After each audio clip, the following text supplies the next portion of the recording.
What are some things landlords and tenants should know about that we haven't really covered yet? Oh, you know what?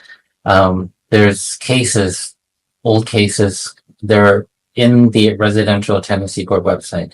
You have a case, you have a fact, you want to know how the Residential Tenancy Board had decided upon it in the past. They don't put, they have to use keywords, they don't put the names of people. They may not even put the address, but they have certain circumstances, the bad faith rent, the tenant, eviction, renovation, cousins, nephew, nieces, family, put all the keywords in and get cases.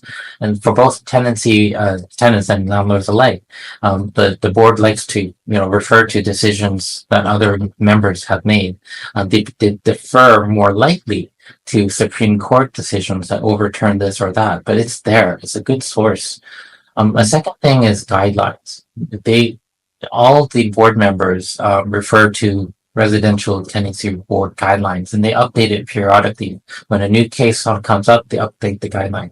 When it comes to renovations, they look at the landlord's tenant notice to tenants for their own use, and they got cases and ways in which board members are instructed and guided on how to make decisions.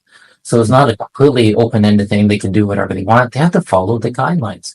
And everybody takes the time to read them, depending on, it doesn't matter what section of the act, they have guidelines how to deal with it. Renovations, evictions, occupancy permits for builders who want to kick a tenant out of the building, the decisions and guidelines to the arbitrators. It's very, very good. And third and last thing is just case law.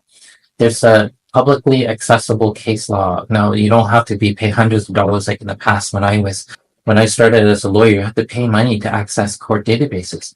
And then you have to find out whether or not it's been overturned or appealed and changed or distinguished. They have a website called CANLI, CANLII.org, free access.